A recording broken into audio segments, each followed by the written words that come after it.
په اصل کې دا زما د یو غیر مسلم ملګري پوښتنه ده. هغه له ما څخه دا پوښتنه وکړه مګر زه یې جواب نشم ورکولی. ښه پوښتنه دا ده چې ولې زموږ خدای ځان نه ښکاره کوي لکه د نورو مذهبونو د خدایانو په څیر، لکه د هغې یعنې زما د ملګري خدای چې هغه چینایي ده. هغه د خپلو خدایانو جسمي بڼه پیژني او د هغوی د قدرت په اړه معلومات لري. نو الله جل جلاله ولې ځان نه ښکاره کوي؟ مننه.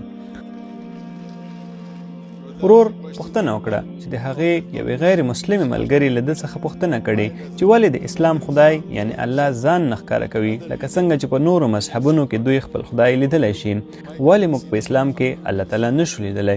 دلیل یې دا دی چې په اسلام کې الله سبحانه وتعالی حقیقي معبود دی. که هغه ځان ښکاره کړي تاسو به د ژوند کولو توان ونه لرئ، ځکه هغه خورا ځواکمن دی. او د دې مثال موږ په قرآن کې په سورة طه کې لرو. کله چې موسی علیه السلام وویل چې زه غواړم ته وګورم، نو الله تعالی وفرمیل چې زه به خپل یوې وړې تجلي یعنې رڼا غره ته وښیم، ته وګوره چې په غره څه کیږي. کله چې موسی علیه السلام غره ته وکتل، الله تعالی غر ته خپله تجلي وښودله او موسی علیه السلام بې هوښه شو. دا د الله قدرت دی. هغه دومره غښتلی دی چې موږ انسانان په دې حالت کې د هغه د لیدو توان نه لرو. او د الله تعریف په سورت اخلاص 112 نمبر سورت کې له لومړي څخه تر 4 آیات پورې ورکړل شوی دی، کوم چې فرمایي الله یو او یوازینی دی، هغه بېنیازه دی، نه یې اولاد زیږولی او نه له چا زیږېدلی دی. په دې نړۍ کې د هغه په څیر هیڅ شی نشته. هغه شیبه چې تاسو خدای په دې نړۍ کې له کوم شي سره پرتله کړئ نو هغه خدای نه دی. نو که د نورو مذهبونو خلک وایي چې دا خدای دی، خو که تاسو هغه له کوم مادي شي سره پرتله کړی شئ نو هغه خدای نه دی. دا د قادر مطلق خدای څلور کرخیز تعریف دی.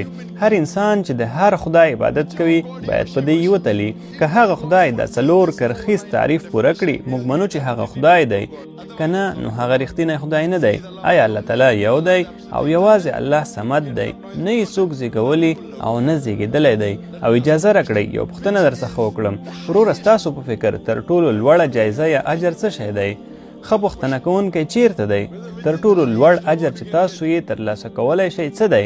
هغه چې یو مسلمان یې ترلاسه کولی شي جنت دی. سمه ده؟ آیا له جنت څخه لوړ څه شته؟ نه. هو یو چا وویل هو. آیا له جنت څخه لوړ بل څه شته؟ یوازې ځواب ووایه. آیا له جنت څخه لوړ بل څه شته؟ نو هغه څه دی؟ تر ټولو لوړ مقام د الله د دیدار یعنی مخ لیدل دی. موږ د انسان په توګه په دې اوسني شکل کې د الله مخ نشو لیدلی، مګر کله چې جنت ته لاړ شو په جنت کې به هر څوک د الله تعالی مخ نه ویني. یوازې هغه کسان چې په جنت الفردوس کې یا الله تعالی ته نږدې او د پیغمبرانو ملګري وي. الله به خپل مخ تل نه ښکاره کوي، مګر موږ به د هغې د لیدو ډیره هیله او غوښتنه لرو. نو تر ټولو لوړ اجر چې یو مسلمان یا انسان یې ترلاسه کولی شي جنت یو لوی اجر دی، خو تر ټولو لوړ نه دی. تر ټولو لوړ د الله تعالی د مخ لیدل یعنی دیدار دی.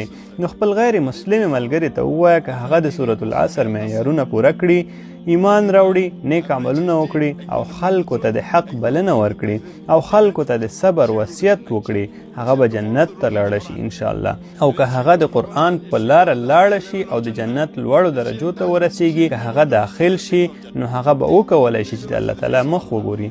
هر انسان به یې ونه ویني، یوازې هغه کسان چې په بل ژوند کې تر ټولو لوړ اجر ترلاسه کړي. هیله ده دا ستاسو جواب وي. وروره آیا ته غواړې چې د الله تعالی مخ وګورې که نه؟ انشاءالله موږ له الله تعالی څخه دعا کوو چې موږ ټول په جنت الفردوس کې داخل کړي او موږ ته د خپل مخ لیدل یعنی دیدار نصیب کړي انشاءالله.